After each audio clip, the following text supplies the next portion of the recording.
Hi, my name is Chelsea Iversen, and I am the author of The Peculiar Garden of Harriet Hunt. I'm so excited to be here today to answer some questions for the Boulder Bookstore. Extra excited because I'm a local author and I love the Boulder Bookstore. It is a fantastic, adorable, charming bookstore. And anyway, can't wait to answer these questions. So let's get started. The first question sent to me by the Boulder Bookstore is, can you give us a very brief synopsis of your book?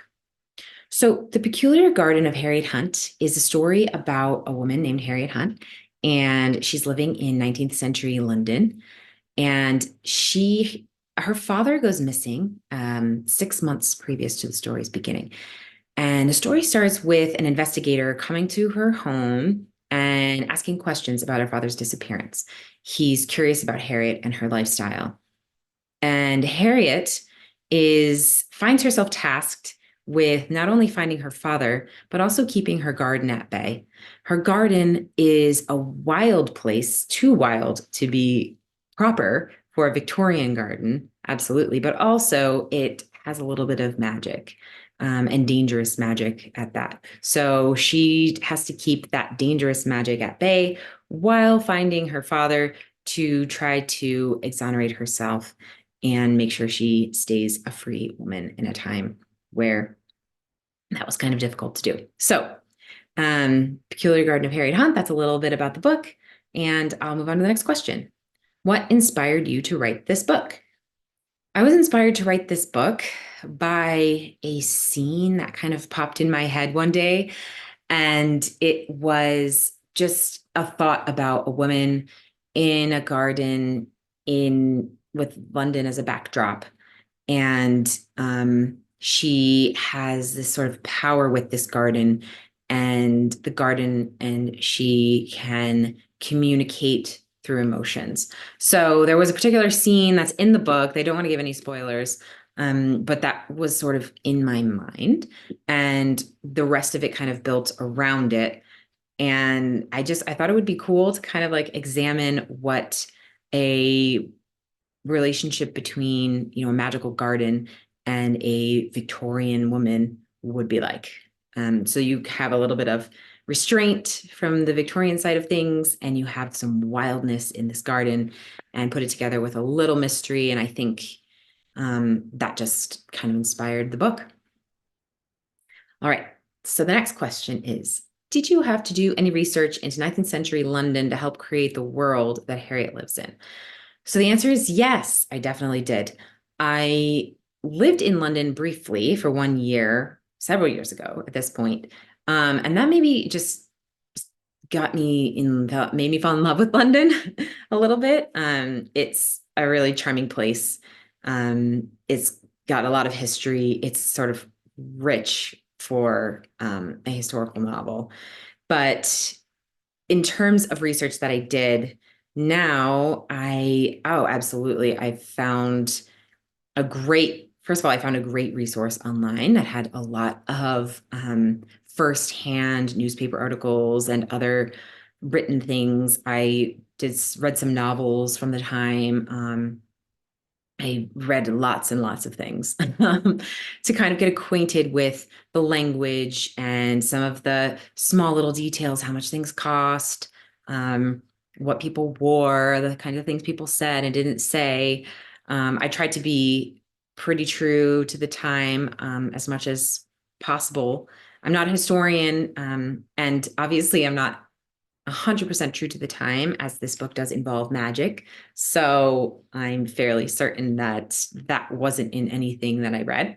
Um, but it nonetheless definitely did involve a lot of digging. And that is like, it's a really fun thing to do. It can be quite the rabbit hole to go down because you kind of get stuck in the research, especially if it's fun learning about, what kinds of things a Victorian family would bring on a picnic. Um, in London and Hampstead Heath. It's very specific, but there is information out there about it. And it's just fascinating to kind of read. So, yes, I did. And then I was lucky enough to take a trip with my family over to London to kind of do some on the ground research. And it was mostly just kind of feeling out the vibes. And I went to cemetery and the local, just kind of walked the streets and kind of said, oh, this is the house that's similar to Harriet's house. And yeah, so a little on the ground research that was also, a really enjoyable trip. But yes, a little bit of research. Historical novels, I think, can vary on how much research they require. And so since mine involved magic, I thought I needed it to be grounded in reality. And so I tried my best to do as much research as possible to make it just feel really realistic, aside from the lovely magical garden. All right, so next question. Do you have a garden that's close to your heart? So I'm not particularly a gardener. Well, okay, I rephrase. My family and I have a vegetable garden, an edible garden. And we have some wildflowers actually, and they're super fun pollinators just in the backyard. But the idea of a flower garden has never really been something that I have done. It's not a hobby of mine.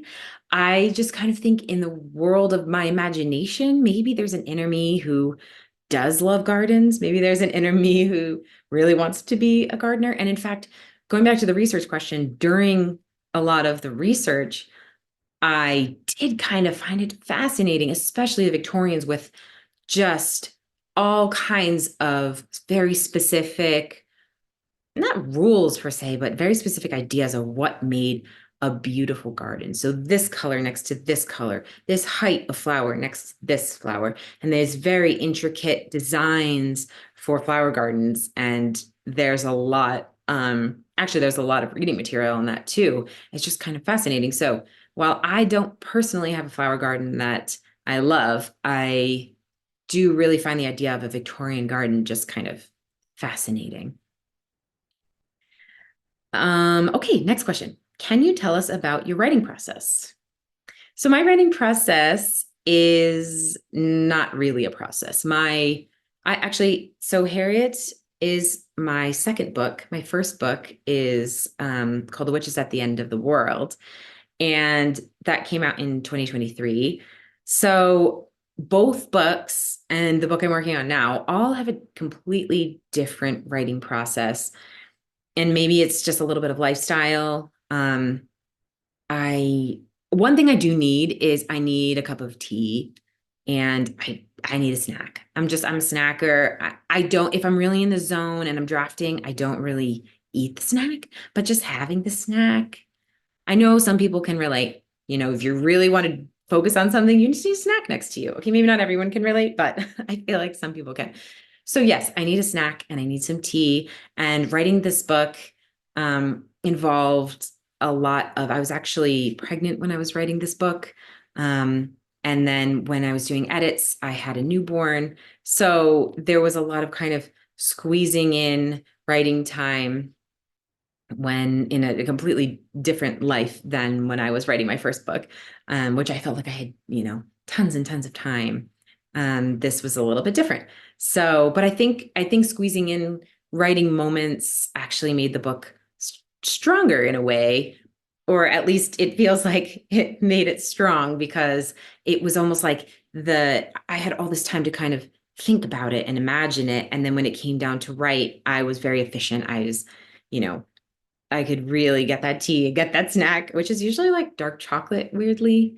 Just like chocolate chips. Maybe that's an embarrassing fact to put on the internet, but anyway, yes. So my writing process is just, I don't have any specific word count. I know people do. I just kind of go with the flow. And like I was saying, I think maybe having a time crunch just helps the flow happen. There weren't really too many moments of writer's block or anything like that. One thing I do like to do, and I have done for all of my novels, is outline. And outline in the sense of kind of just say, this is what's happening in this scene, and this is what's happening in this scene. And then I have eventually a list of scenes in the book that make up the entire book. And I know that will change as I'm drafting. But that's how the story starts because I need an arc. I need an ending. I need something to kind of work with.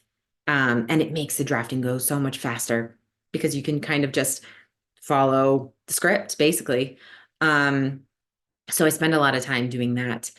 And then of course, every book um, goes through a journey, some more than others. And it was a bit of a journey with Harriet Hunt to get her story really nailed down. So once that was nailed down, it feels so satisfying to have, the completed story and really feel like this is it. This is the book. So hopefully that's a good answer to the process question. All right. Next question. What are a couple books you've read recently that you really loved? So this is a great question. I have read a couple books in the same vein as this historical fantasy, but light on the fantasy. I would say it's historical with a bit of magic. One of them is Emily Wilde's Encyclopedia of Fairies by Heather Fawcett. Sorry, I'm reading it off of my notes because it's a very long title, but it's a lovely little book, and I would highly recommend it if you like historical with some magic. I would highly recommend it. Another one along the same vein, not involving fairies per se, is The Magician's Daughter by H.G. Perry. That was, I want to say adorable, but it also has some heaviness to it. It has some darkness to it, which I kind of like in a book. So it's not, but it also has humor and some wonderful characters, but again, historical with a little bit of magic. So those are two books that I read recently that I think readers of Harriet Hunt would really like. So those are my recommendations. Is there anything else you want us to know about your book? Harriet Hunt is one of those books I think um, you'll enjoy if you like history with a little bit of magic in it. It's not a history textbook. It's definitely not a high fantasy.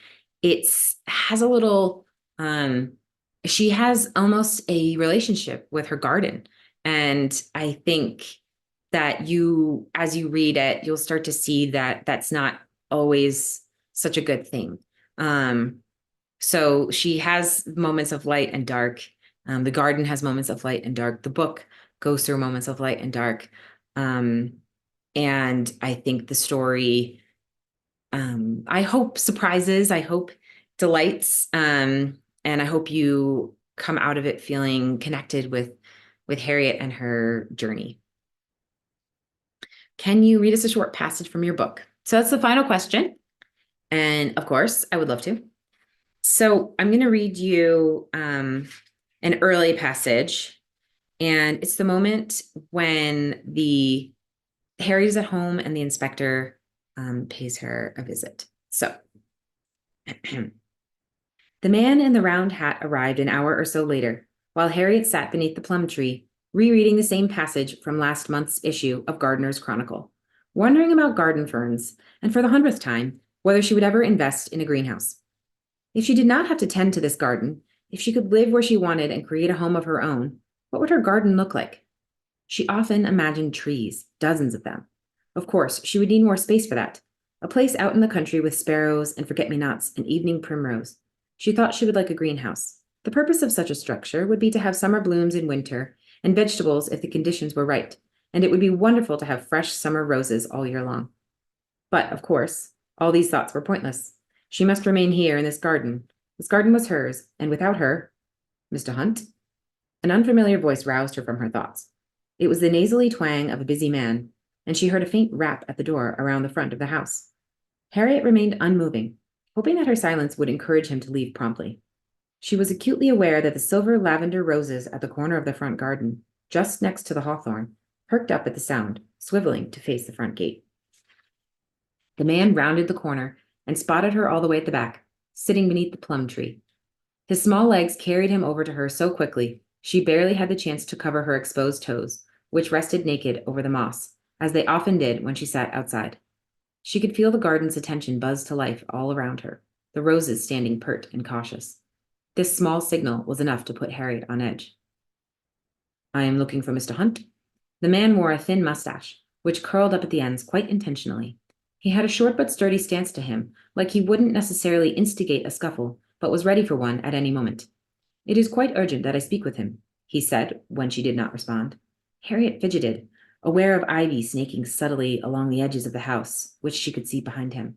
She willed the garden to be at ease as she laced up her boots beneath the cover of her skirts.